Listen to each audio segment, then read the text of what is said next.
Bom, gente,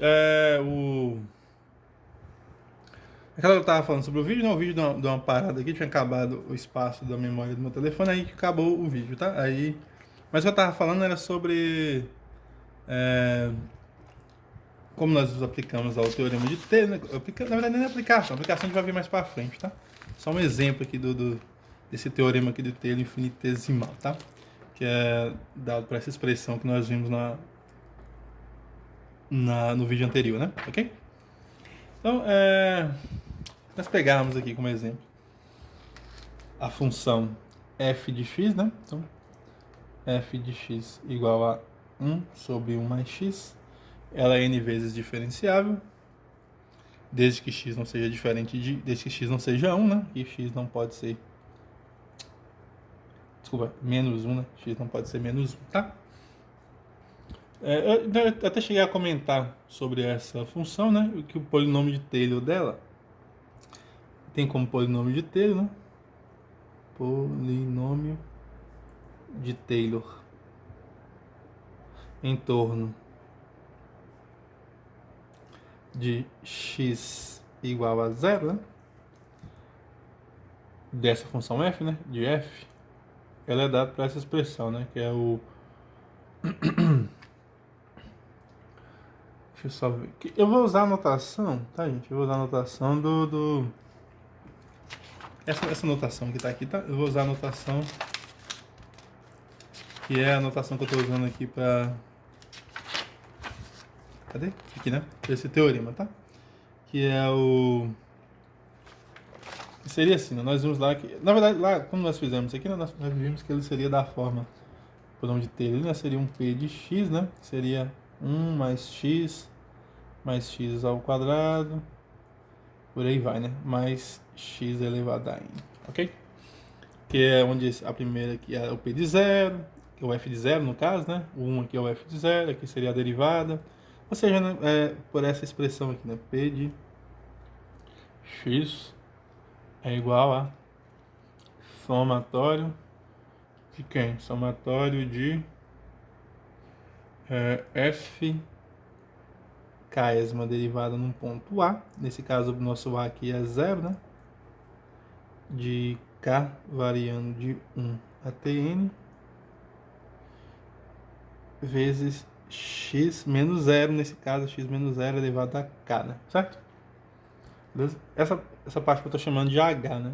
Se você faz isso aqui, volta no que está ali em cima. Observe que esse polinômio aqui vai dar o que está ali, né? Esse f de x aqui, tá? Ah, desculpa, sobre K fatorial, né? Vai dar esses valores que estão ali. Como nós vimos nas aulas anteriores, né? Então, usando essa notação que é mudando essa variável aqui, né? Mudando x menos a, eu chamei de h, né? Como eu fiz lá atrás, né? X menos a, eu chamei de h. Então aqui será a mesma coisa que escrever assim, né? P de h igual a... Aqui fica somatório de k igual a 1 até n de f de k no ponto, nesse caso é o ponto zero, sobre k fatorial de h elevado a k, né? Então aqui no caso você queria P de h igual a 1 mais h ao quadrado mais blá blá blá blá mais h elevado a n, ok? E aqui, bom, nós sabemos que, só para vocês lembrarem, essa função aqui, né? A função 1 dividido por 1 mais x, tá? Ela, melhor dizer, né? A função 1 menos 1 elevado a x, só confirmar aqui, né? X elevado a n mais 1, isso daqui é igual a quem? Isso aqui é igual a 1 mais x ao quadrado mais x elevado a n, tá? Isso aqui é igual. É só você desenvolver isso daqui, né? Você vai chegar que essa parte daqui é igual a essa daqui, tá? Eu já cheguei a comentar isso no vídeo, nos vídeos anteriores, tá? Qualquer dúvida, vocês voltam lá e olham, tá? Por que isso aqui é igual a isso? Então, observe que essa parte que está aqui, então, né? No caso que é 1 mais x ao quadrado mais 1 x elevado a n, pode ser escrito então da seguinte forma, né? 1 dividido por 1 mais x menos quem? menos x elevado a n mais 1 dividido por 1 mais x, né? Ou seja, isso aqui é a nossa função f, né? Que é essa função que está aqui. A função f, beleza? E isso aqui é o polinômio de Taylor, né? Observe que o teorema nosso lá, né? O teorema nosso lá, ele faz o seguinte, né? É P de A mais H é igual a F de A. O teorema. Deixa eu colocar ele aqui, né? Cadê o danado? Aqui, né? P de A mais H, que é igual ao F de A. Ele tem que ser aqui, né? O polinômio de Taylor, né? Aqui. Tem que ser igual ao polinômio de Taylor. Vou abreviar aqui para não ficar escrevendo muita coisa, né? P de H mais um R de H, né? Onde o limite de R de H, quando H tende a zero, é igual a zero, né? Ok? É isso que o teorema de Taylor fala, né? Que esse aqui tem que ser o polinômio de Taylor, né? Beleza? Mas observe o seguinte, né? O jeito que nós estamos escrevendo isso aqui, né? Eu posso escrever da seguinte forma, ó. Aqui vai ficar 1 sobre 1 mais x, né? Essa parte, né? Igual a 1 mais x ao quadrado mais x elevado a n. E esse tá aqui menos aqui, eu passo para o outro lado, vai ficar de que forma? Vai ficar mais x elevado a n mais 1 dividido por 1 mais x, né? Ok? Então, observe que aqui está ficando o f de x, certo? Igual a 1 mais x ao quadrado mais x elevado a n mais x elevado a n mais 1 dividido por 1 mais x. Beleza? Bom, então, usando aquelas mesmas propriedades lá, supondo, aqui que está em torno do ponto zero, né? Se eu trocasse ali, se eu chamasse de x, naquele caso eu falei que era h mais a, né? Nesse caso, como é zero, x vai ser o próprio h, né? Então, nesse caso aqui vai ficar dando f de 0 mais h, né? Que no caso seria o f de h. Teria que ser igual a 1 mais h ao quadrado mais h elevado a n. Isso aqui é o polinômio de Taylor, né? E aqui mais x elevado a n mais 1. H elevado a n mais 1 sobre 1 mais h. Ok? E esse daqui é o polinômio de Taylor, que é o P de h. Agora vamos ver. E esse aqui seria o nosso R, né? O R de h aqui nesse caso seria quem? Seria h elevado a n mais 1 dividido por 1 mais h. Ok? O que isso quer dizer, né? Que quanto mais esse h, quanto mais somas nós tivermos aqui, né? Mais o valor aproximado da função nós teremos, né? E observe que o limite aqui, né? De R de h, né? Que seria aquela parte de quando h tende a zero, de quem? De h elevado a n mais 1 dividido por 1 mais h. Esse limite dele tem que dar zero, tá? Para isso daqui ser o nosso R, né? Para isso aqui ser o R. E dividido pelo h, né? Tudo isso daqui dividido por h elevado a n, né? H elevado a n. Tem que ser zero, né? Isso dividido por h elevado a n tem que ser zero, ok? Então isso aqui vai ficar igual a limite de quem, né? Vai ficar h dividido, aqui fica vezes, né? Conserva a primeira, que é h1 sobre mais h, e multiplica o inverso da segunda, que é 1 sobre h elevado a n. E aqui é n mais 1, né? H elevado a n mais 1. Quando h tende a zero. Então, hn mais 1 dividido por hn, né? É conserva a base, subtrai os expoentes, vai dar só h. Então, fica limite de h dividido por 1 mais h, né? Esse aqui, corta com esse aqui, né? Quando h tende a zero. E esse limite aqui vai dar simplesmente zero, né? Porque vai ficar 0 dividido por 1, né? Que dá 0. Então, observe que o limite tende a 0, né? Beleza? Ou seja, faz sentido lá com o teorema, né? Ok? Essa é a mesma ideia, né? A função 1 mais... Cadê? A função... Cadê aqui? 1 dividido por 1 mais x, né?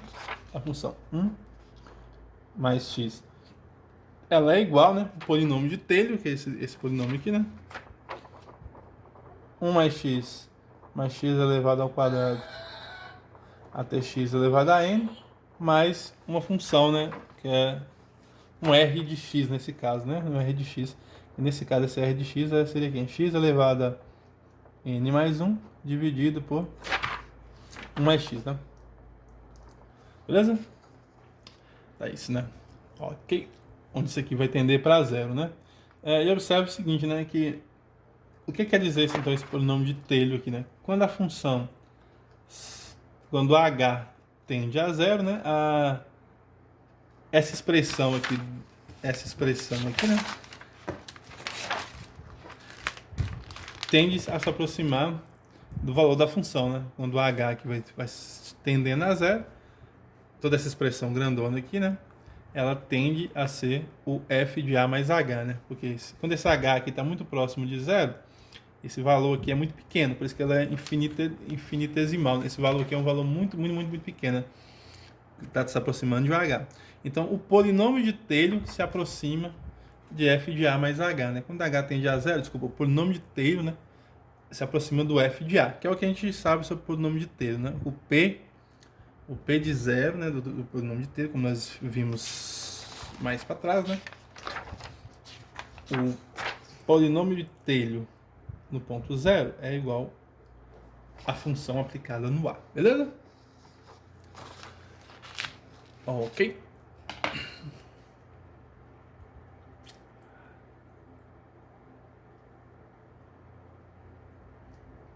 Acho que eu coloquei... Deixa eu ver se eu coloquei certo. Acho que eu coloquei errado, né? É um menos x, gente. Desculpa aí. Aqui é um menos x. Eu coloquei mais, mas aqui é um menos x, tá? Aqui é 1 menos x. Toda essa continha que eu fiz aqui, né? Era para 1 menos x. Aqui f de x igual a 1 menos x. Deixa eu consertar aqui para vocês. É 1 menos x. Isso, foi o que a gente fez na aula passada, né? Eu fiz para 1 menos x. 1 mais x seria outra coisa, né? Aqui também é 1 menos x. Tá? Aqui é 1 menos x. Aqui é menos, aqui é menos. Desculpa aí. Aqui é menos, já coloquei. Aqui no caso seria menos, então, né? Aqui é menos. Aqui é menos. Aqui é menos. Aqui é menos. Tudo menos, tá? Aqui também menos. Aqui menos. Beleza? Tudo menos. É 1 menos x, não 1 mais x.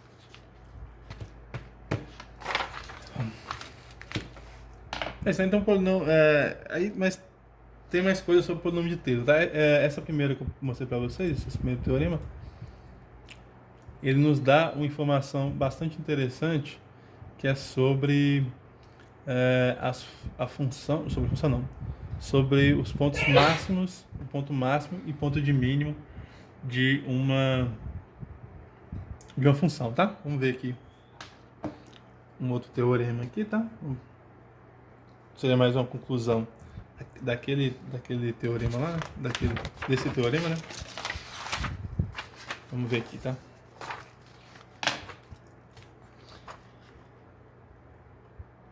Eu não vou demonstrar ele aqui, não. Tá, acho que eu vou demonstrar ele no próximo vídeo, porque a demonstração dele não é tão pequena, mas também não é tão grande, tá?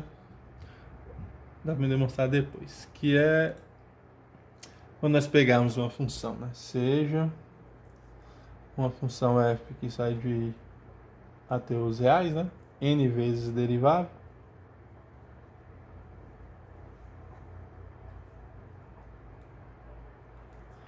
Função que tem as derivadas de n, de todas as ordem n, né? De todas as derivadas de uma função que tem as derivadas enésima até a enésima derivada, né? Uma função que tem até a enésima derivada num ponto, né? no ponto A que pertence a I. Então, no ponto A que pertence a I, na verdade, no ponto que está no interior de I, né? Porque se não necessariamente ela é fechada, tá? Então, um ponto que está aqui no interior de I, porque eu vou explicar mais para frente, tá? Porque ele está no interior de I. Apenas vamos querer um intervalozinho aberto, tá? Centrado nesse ponto A.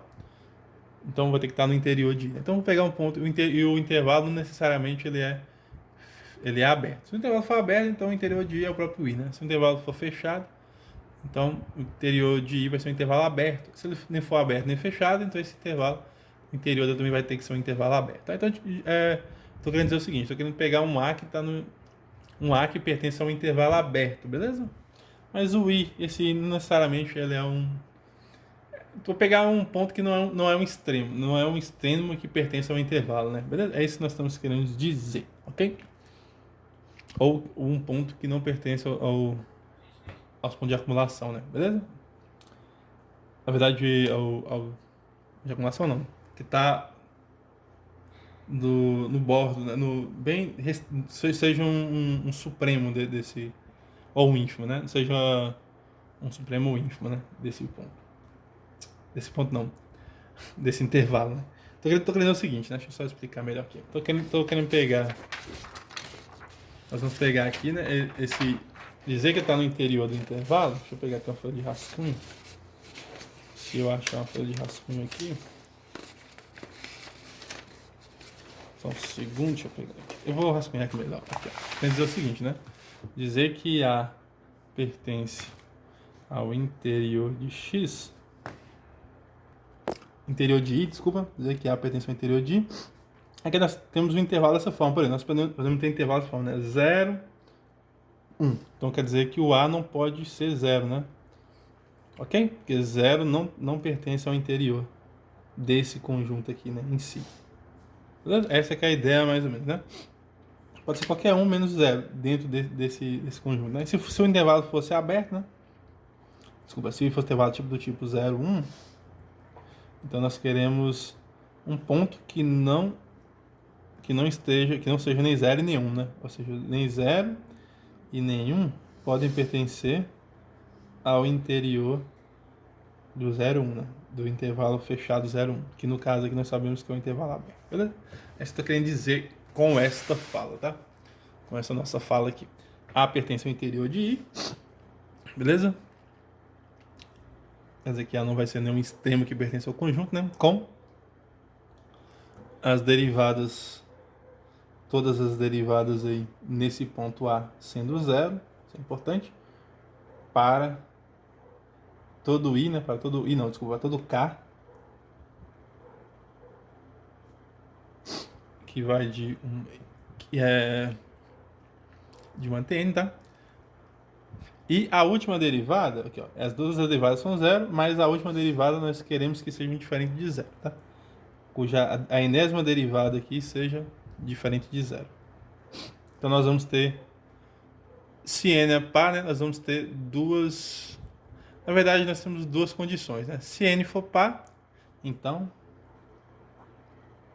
vamos ter aqui duas condições. A primeira condição é, se n for par, que é a última derivada, se a última derivada for par, na verdade, então nós vamos dividir em dois casos, né? Se a derivada for par, f vai possuir um mínimo local, caso o f for positivo, né? Se n for par, então... deixa eu ver como é que eu vou escrever isso aqui. F possui mínimo local. Um ponto de mínimo local. Mínimo local. Caso a derivada, a enésima derivada no ponto A, seja negativa. Tá? Negativa não, positiva. Eu tô errando tudo. A enésima derivada seja positiva, beleza? Essa é a primeira condição. A segunda condição aqui no caso é se n for par, então não, né? Se n for par, vamos acertar isso aqui, né? E f possui mínimo local, né? Então, se n for par, f possui mínimo local, caso f de n seja igual a 1, né? Se n for par, f possui máximo local, caso f de n de A seja negativo. Então é o seguinte, né? Ele vai ter um ponto de mínimo, né? Ele vai ter um mínimo local se a derivada for positiva. E ele vai ter um mínimo local, o máximo local, desculpa, se a derivada for negativa nesse ponto A, beleza? Aí tem um terceiro caso aqui agora, que o teorema fala, né? É caso a derivada seja ímpar, né? Se n for ímpar, então não vai ser nem máximo e nem mínimo local, tá? Então, se n for ímpar,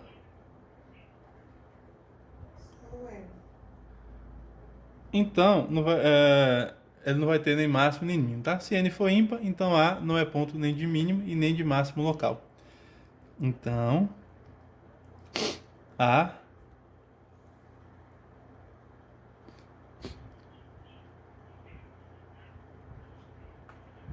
então, se n é ímpar, né? Então A não é ponto de mínimo, então A não é ponto de mínimo.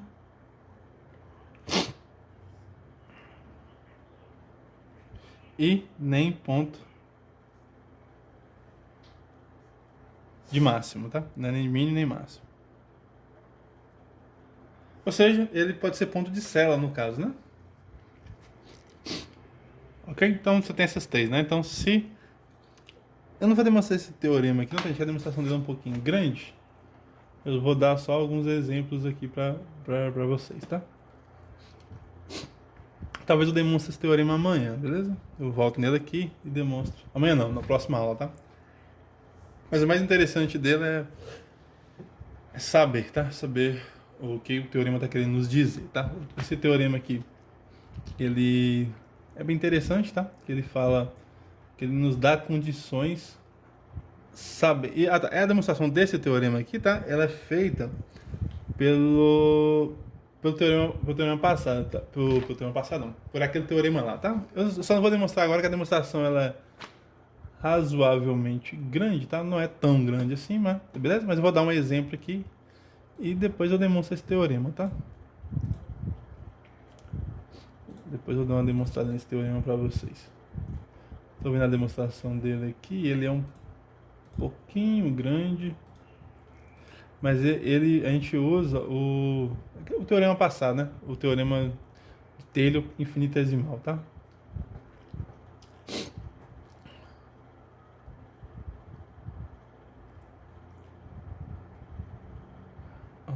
Ok.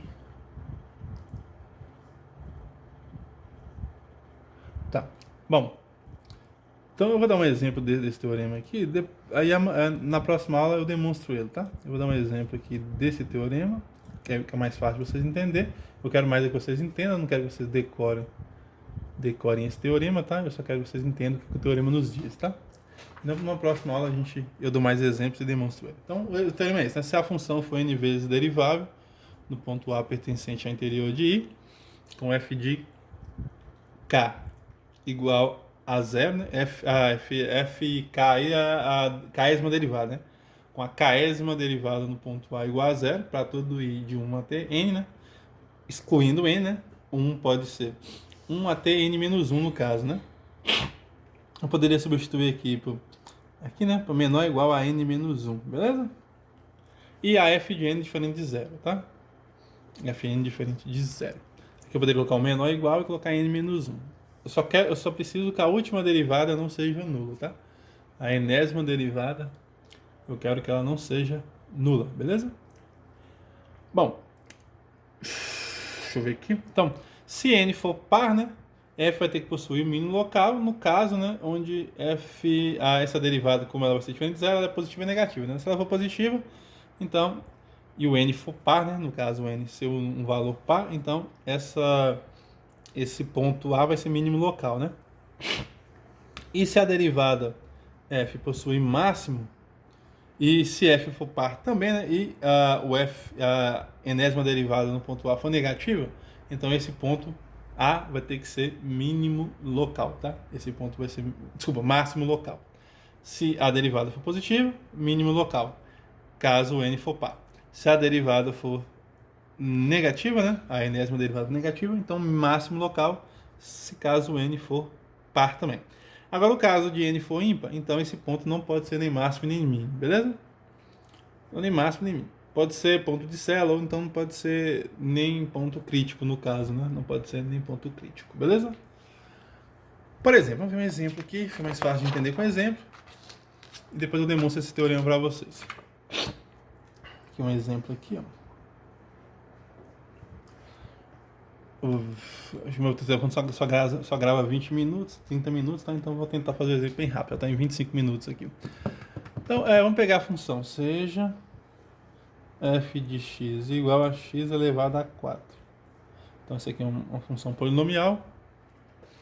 E ela é 4 vezes diferencial. Na verdade, ela é n vezes diferencial, né? Ela tem as derivadas aí de todas as ordens, tá? Então, né, vamos calcular as derivadas dela. A f1, que é a f', né, de x é 4x ao cubo. A f duas linhas de x é igual a x 12x ao quadrado.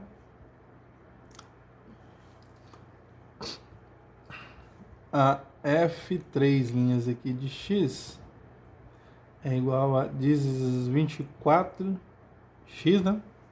E a f4, né, que é a última derivada, vou colocar esse tanto de linha aqui, não vou colocar só. A f4, a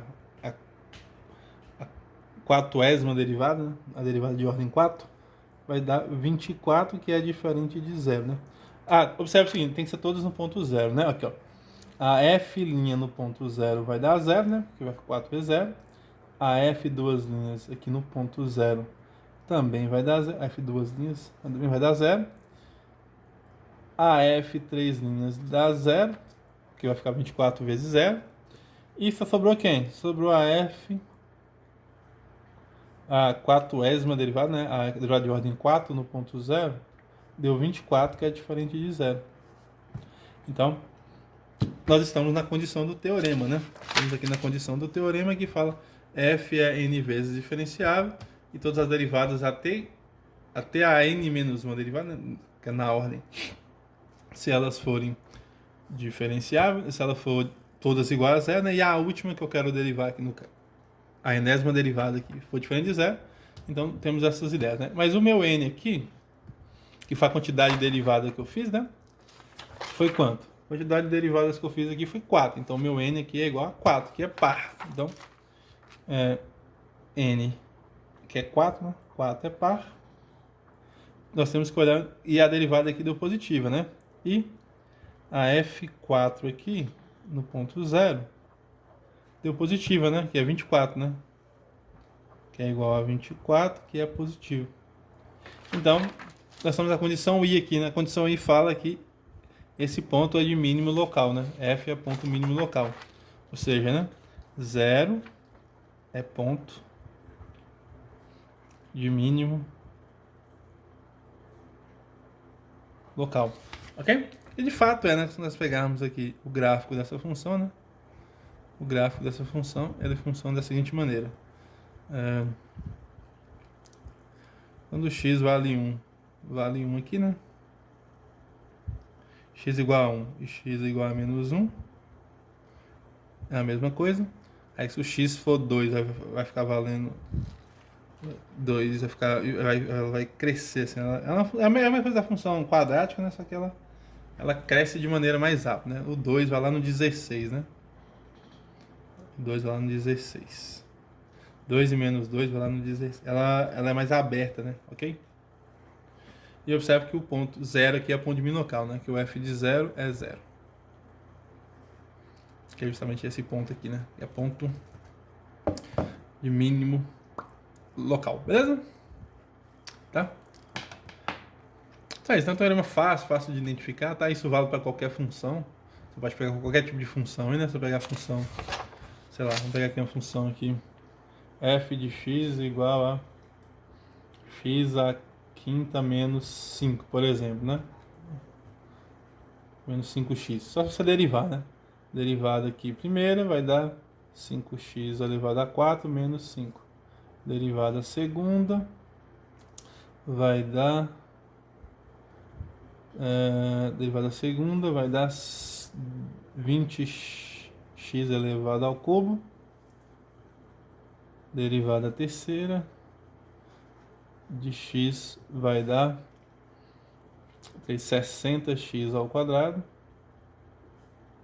Derivada quarta no ponto x vai dar, sei lá, 120x, beleza?